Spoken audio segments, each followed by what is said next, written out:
Naquele tempo, Jesus disse aos sacerdotes e anciãos do povo: Que vos parece? Um homem tinha 2 filhos. Dirigindo-se ao primeiro, ele disse: Filho, vai trabalhar hoje na minha vinha. O filho respondeu: Não quero. Mas depois mudou de opinião e foi. O pai dirigiu-se ao outro filho e disse a mesma coisa. Este respondeu: Sim, Senhor, eu vou. Mas não foi. Qual dos dois fez a vontade do pai? Os sumos sacerdotes e os anciãos do povo responderam: O primeiro. Jesus lhes disse: Em verdade vos digo, que os cobradores de impostos e as prostitutas vos precedem no reino de Deus. Porque João veio até vós num caminho de justiça, e vós não acreditastes nele. Ao contrário, os cobradores de impostos e as prostitutas creram nele. Vós, porém, mesmo vendo isso, não vos arrependeste para crer nele. Palavra da salvação.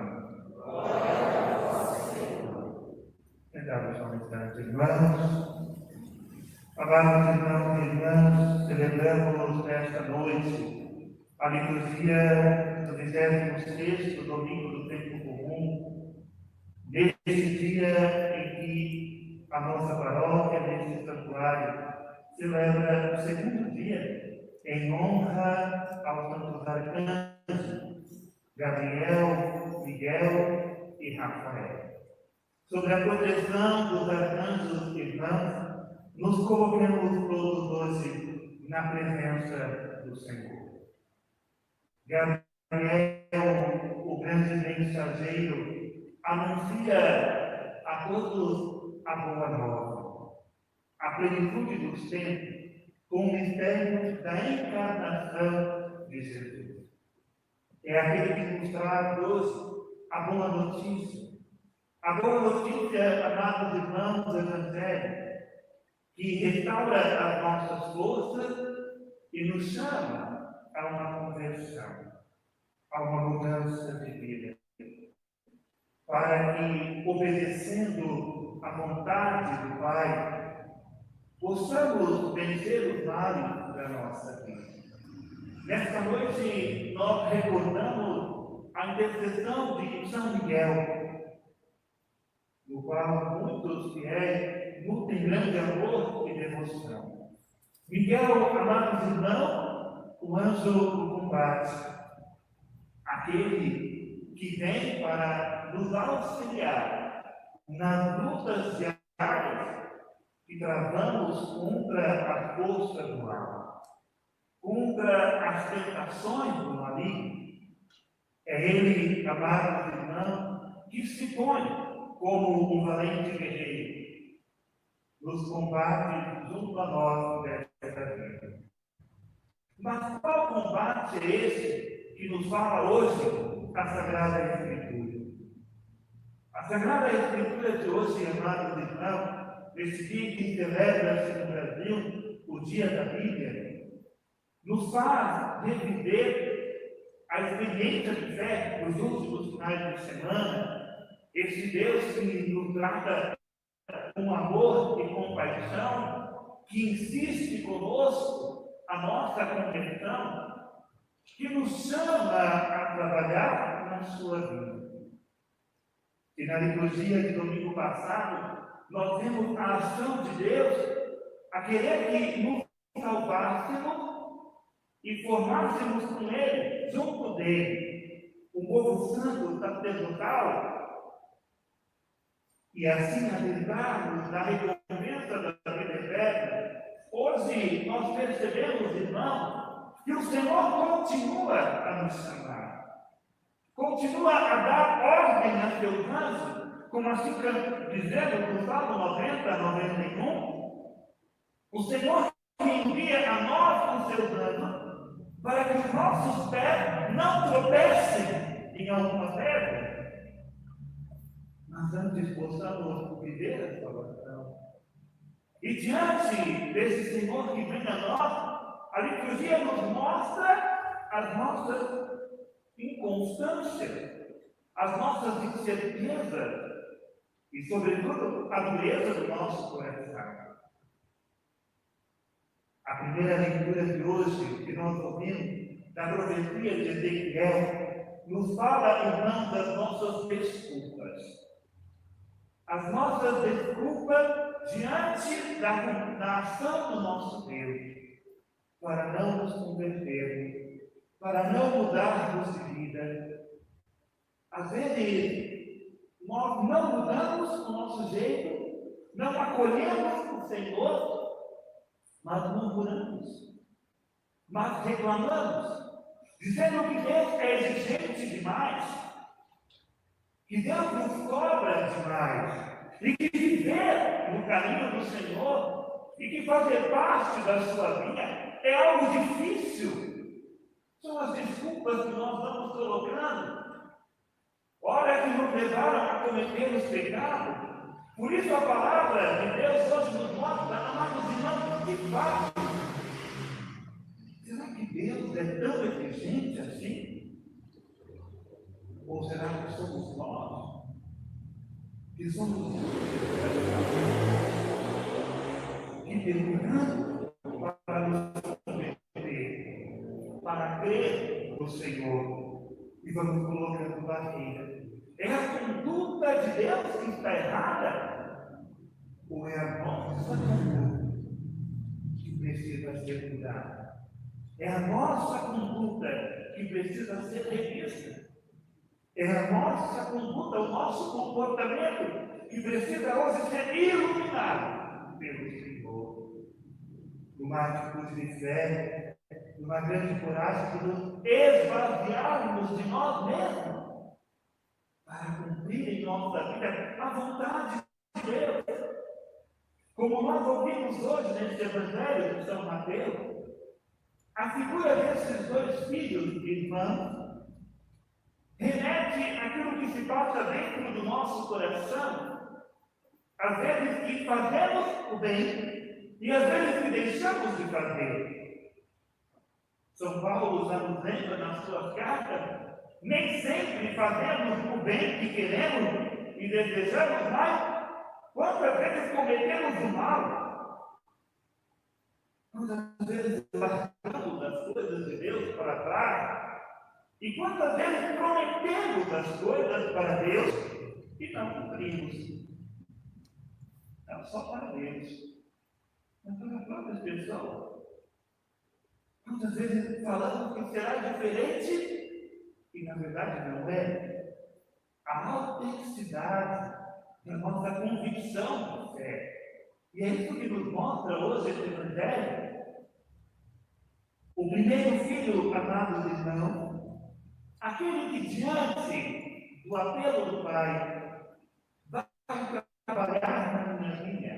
De novo, irmão, o Senhor nos fala da vinha do Senhor. A vinha que é a casa de Israel, a vinha que é o povo santo do Senhor, a qual Ele chamou e predestinou a salvação. Vem fazer parte dessa nova vida, vem fazer parte dessa eleição que o Senhor nos dá na salvação de Cristo. E qual é a resposta do filho? Não vou. Não vou. Há uma negativa. Mas há uma negativa da boca para fora. E aqui, amados irmãos, o dizer não ao Pai tem um valor muito grande na Sagrada Escritura. Desobedecer ao Pai, não fazer a sua vontade, para o povo de Israel, seria mesmo que desonrá-lo. A atitude daquele filho não foi só simplesmente falar não quero, foi um ato de desonra ao Pai. Ou seja, ele cometeu um pecado grave. Ali diante daquele momento, porque feriu o mandamento da lei de Deus, honrar pai e mãe. Não vou. Ele desonrou a pessoa do seu pai. Quem dera que as nossas crianças aprendessem isso. Que a desobediência aos pais, diante de Deus, é um ato de desonra. Quando eu desonro os meus pais, quando eu me causo desgosto, quando eu me causo dor e sofrimento, pela minha rebeldia, pela minha teimosia, pela minha dureza de coração. É esse o sentimento que está aqui no Evangelho. Mas no momento, amados irmãos, ele se arrepende. Ele cai em si. Toma consciência do pecado que cometeu. E vai para si. Eis a grandeza desse homem, que mesmo dizendo não, no primeiro momento, mesmo tendo cometido um pecado, ele se arrepende. E regressa agora para fazer a vontade do Pai. Nós já vimos isso antes. No Evangelho de São Lucas, capítulo 15, a parábola do filho pródigo, como nós conhecemos. Nós vemos o ato desse filho na pessoa do filho mais novo, aquele que desonra o seu pai, que toma tudo que é teu e vai para o mundo afora. E lá, quando está longe da casa do pai, cai em si, e essa é a expressão da Bíblia, cai em si, toma consciência da sua miséria e se arrepende. Pai, pequei contra Deus e contra ti. E retorna à casa do pai. Uma atitude que bem semelhante. Por isso, amados irmãos, se nós tivéssemos hoje aqui a presença do arcanjo Gabriel, ele nos diria a boa notícia para nós seria essa. Por mais que você tenha desonrado a Deus, por mais que os seus pecados estejam grandiosos, caia em si. Toma consciência e retorna para fazer a vontade do Pai. Por maior que sejam os nossos pecados, por mais grande que ele seja, ele não é maior do que o amor e a misericórdia de Deus. Caiamos em si, na nossa consciência, da vida que vivemos, da escolha que fazemos. E se por algum momento você perceber a vontade de Deus na sua vida, hoje, Gabriel te daria essa boa notícia. Retorne. Faça a vontade do Pai, para dele receber a recompensa. Mas temos também o segundo filho, que como o primeiro, também vai dar a resposta da boca para fora, vai trabalhar na vinha. E a resposta do filho qual é? Sim, Senhor, eu vou. Mas não foi. Evangelho de Mateus, capítulo 7, Sermão da Montanha.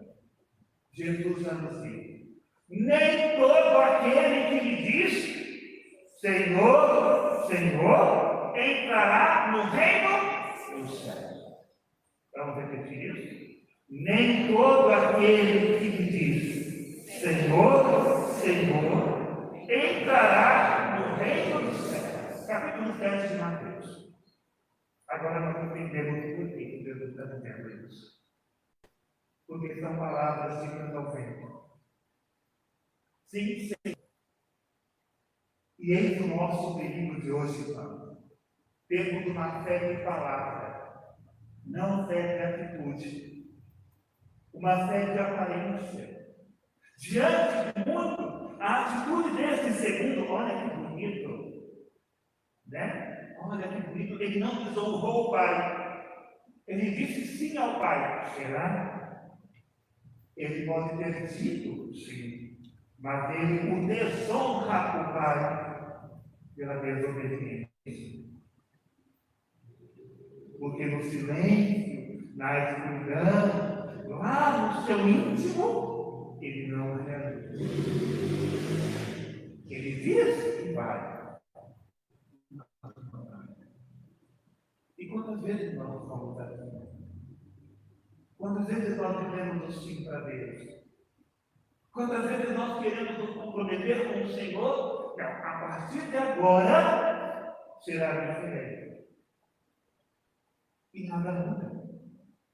Paramos para pensar, irmão, quando foi a primeira vez que nós ouvimos Jesus Cristo falar de Jesus, do amor de Deus para conosco? E hoje que você está ouvindo isso, o que muda na sua vida? O que edifica a tua história?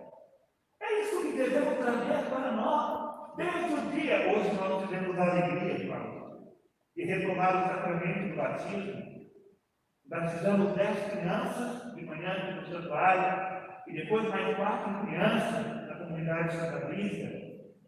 Ali, pai, padrinho, vocês querem ser um sinal de Deus para essas crianças? Sim. Vocês vão se comprometer com ela? E a resposta é? Quem é padrinho, madrinha, levanta a mão. Já batizaram as crianças, os pais também? Não disseram sim ali? E aí estão perguntando: cadê as crianças? Cresceram na igreja? O salário de vocês tem crescido. Receberam de vocês o testemunho da fé? O salário tem recebido. Vocês disseram sim, Senhor, eu vou. Casamento. Quem é casado aqui levanta a mão. Olha aí.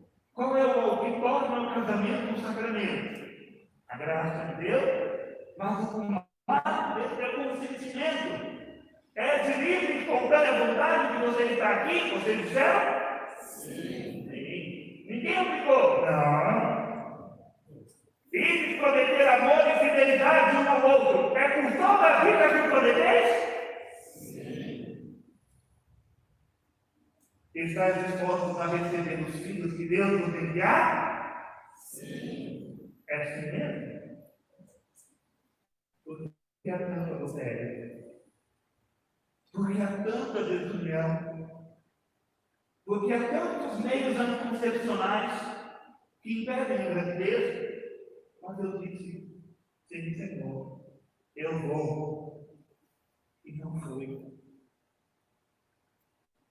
Por isso, hoje, amados irmãos, Deus nos dá essa oportunidade de entender que nos ama e que somos livres. Mas que o nosso sim seja verdadeiramente um sim enraizado na vida. Se até hoje a gente disse sim e não foi, voltemos. Ainda tem que voltar. Voltemos ao Senhor. E mais das outras coisas, né? Como é difícil você dizer sim para Deus hoje. E eu dizia ontem, na celebração, olha, às vezes quando a gente ouve assim, olha, vamos fazer a vontade de Deus. Sabe qual que é o nosso costume? É ficar olhando para cima. Fazer a vontade de Deus é ficar caçando borboleta. Não é isso. E aí nós fazemos uma pequena comparação com esses dois filhos. Olha, fazer a vontade de Deus, ficar olhando para cima. E aí nós descobrimos que não. Quem é o filho obediente ao Pai? Jesus Cristo. E fazer a vontade de Deus, fazer a vontade do Pai, o levou à cruz. Por isso que nós fugimos da vontade de Deus. Porque nós não queremos a cruz. Porque nós não entendemos que a cruz é amor, é salvação. Porque para Deus tudo é mais difícil. Para Deus não temos tempo. Para Deus temos compromisso. Para Deus nem sempre Ele será o nosso primeiro lugar. Vai ter sempre uma uma coisa à sua frente. E é nessa hora que você precisa de Miguel na sua vida. Do arcanjo Miguel. Para que ele te faça vencer a batalha do comodismo, da preguiça. E quando a gente fala do sim a Deus, meus irmãos, o sim passa pela igreja. Por quê? Às vezes a gente quer Deus, a gente quer Jesus Cristo, a gente quer a salvação, mas a gente não quer a igreja. Eu não quero me comprometer com a igreja. Eu não quero me comprometer em viver a minha vida santinha. Mas não dá para viver uma coisa associada à outra. Fé e vida andam juntas. Não dá para eu falar sim, Senhor, pela palavra, sim, Senhor, para a Eucaristia, e ao cruzar as portas do santuário, eu viver como se eu nada tivesse recebido. Não podemos. Não podemos. Deus honramos a Deus, zombamos da cruz de Cristo quando fazemos isso. Mas Ele nos dá hoje essa oportunidade. Deus não nos obriga, irmão, a sermos salvos. Para sermos salvos, eu preciso acolher a sua vontade, não só com palavras, mas na vida. Eu preciso aceitar a cruz, como Cristo aceitou. Cristo foi fiel ao Pai, do início ao fim. Viveu o discipulado, o apostolado, morreu, esvaziou-se de si, como diz a segunda leitura, e nos deu a vida. A vontade do Pai é essa, que não morramos, que não perdamos a salvação. Por isso, ordena os seus anjos que nos ajudem nesse combate. O livro do Apocalipse de São João, no capítulo 12, versículo 7, vai dizer, amados irmãos, Miguel e seus anjos guerrearam contra o dragão. O dragão lutou juntamente com os seus anjos, mas foi derrotado. E não se encontrou mais o seu lugar no céu. Miguel, o arcanjo do combate, o príncipe da milícia celeste, também conhecido, amados irmãos, como o primeiro dos anjos de Deus, das batalhas divinas. Hoje nós o invocamos sobre nós. Você sabe qual é a sua batalha? Qual é a luta que você trava? Aquilo que te impede de fazer a vontade de Deus na sua vida. Você sabe qual é a sua dúvida de fé? Você sabe qual é o seu problema? Você sabe qual é a sua dificuldade? Por isso, apresente hoje, irmãos, nesse altar, a sua história, a sua vida. E juntos suplicamos ao arcanjo Miguel que combata conosco. Combata conosco os dragões que se levantam contra nós. Os dragões que vêm a nós disfarçados. Não vem mais com uma cabeça cheia de chifres, mas vem a nós em vestido de beleza e de sedução, para nos iludir, para nos enganar. Na imagem de São Miguel, há toda uma catequese. Você que tem a imagem de São Miguel na sua casa, quando chegar, você que nos acompanha, faça a sua oração pessoal, meditando o que significa a imagem de São Miguel. Por que ela foi esculpida dessa maneira? A figura dos santos, amados irmãos, e a posição das asas de Miguel, diferente das asas de Rafael e Gabriel, são asas abertas, prontas para o combate. Asas abertas que nos lembram que Miguel, juntamente com a milícia celeste, estão próximos de Deus. E quando combatem conosco, é Deus que combate com ele, ao nosso favor. Afinal, a origem do nome Miguel significa quem como Deus, semelhante a Deus, que vence o mal. Miguel é revestido da sua armadura.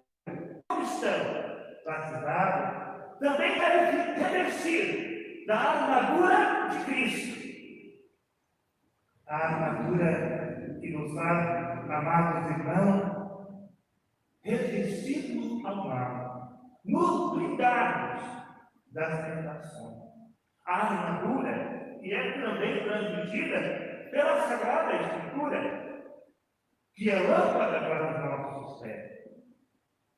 O arcanjo Miguel está com a sua armadura para simbolizar os combates, a sua prontidão diante das guerras, que trava ainda hoje contra a ação do mal.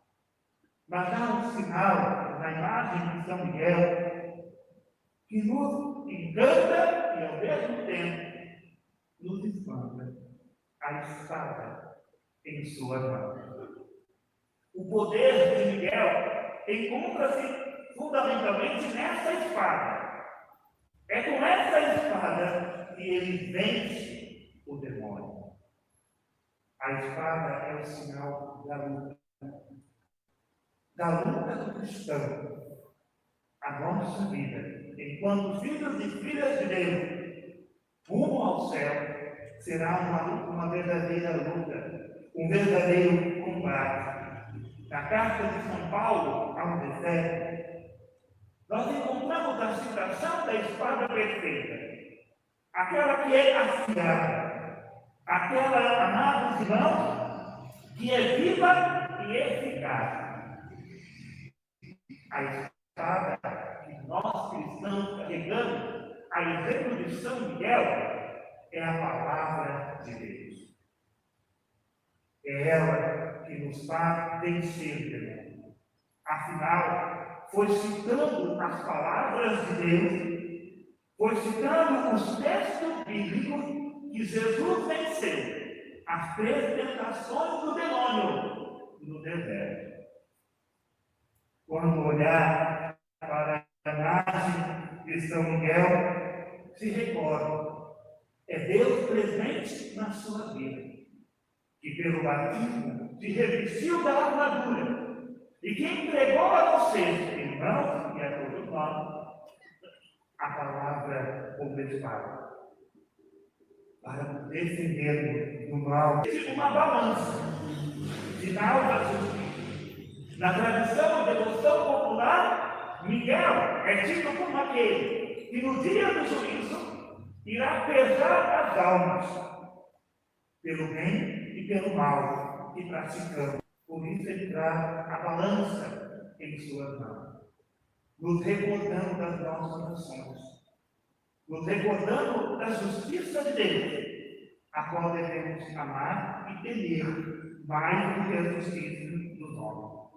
Essa balança que representa a justiça divina na mão do arcanjo nos dá a certeza que Deus não nos abandona e que será justo e misericordioso para com todos nós.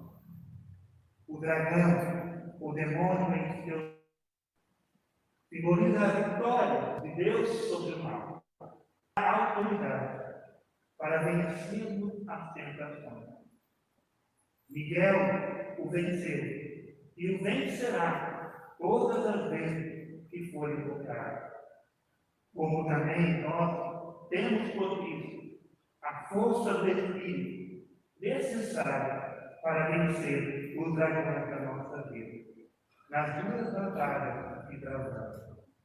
É possível ver ainda, na imagem de São Miguel, ele é revestido por um manto vermelho. Esse manto vermelho, amados irmãos, representa o amor de Deus e, ao mesmo tempo, nos faz a ilusão ao vermelho do martírio de Cristo. É pelo sangue de Cristo derramado no Calvário que o demônio é esmagado de uma vez por todas.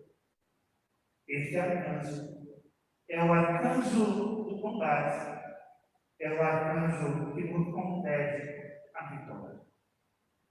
E possamos, amados irmãos, hoje, nos voltarmos para Deus, conscientes das nossas fraquezas, das vezes que queremos amá-lo, mas somos infiéis, das vezes que dizemos sim, mas praticamos não, mas também das vezes que dizemos não, mas nos arrependemos e dizemos sim. E que pela intercessão de São Miguel Arcanjo, possamos vencer os combates de cada dia. Repito a vocês mais uma vez, quando estiverem diante da imagem do arcanjo, recordem este ensinamento. Toda a imagem do arcanjo é uma catequese, é um sinal de Deus junto de vós. Para concluir a nossa reflexão, estamos no santuário de Santa Rita, a quem era devota de Santo Agostinho. E assim gostaria de citar, amado irmão, uma frase de Santo Agostinho, que resume isso tudo que nós vivemos hoje e experimentamos uma palavra. Que você possa guardar no coração e viver ao longo desta vida. Santo Agostinho nos diz o seguinte: Deus, quando nos cria sem nós. É a primeira verdade de Santo Agostinho. Deus, quando nos cria sem nós. Não perguntou a nenhum de nós se queríamos nascer, se queríamos ser criados, se queríamos viver nesse tempo ao qual vivemos hoje. Ele simplesmente, em seu ato de amor e de benevolência, nos criou. Deus, quando nos cria sem nós. Porém, Deus não nos salva sem nós. Essa é uma verdade evangélica da nós. Deus não nos salva sem nós. E gostamos de responder a Deus com grandeza de alma e de força. E São Miguel III, o Santo Agostinho nos fala: a salvação é nos dada em Cristo, num ato de amor. E nesse mesmo ato de amor, porque somos amados por Deus, somos livres para escolher se queremos ou não ser salvos. Se queremos ser salvos, seja o nosso sim, sim. E o nosso não, não. Apocalipse já não é. Já nos lembra. Morto não serve. Que seja o teu sim, o verdadeiro sim a Deus, a Cristo Jesus, a sua igreja.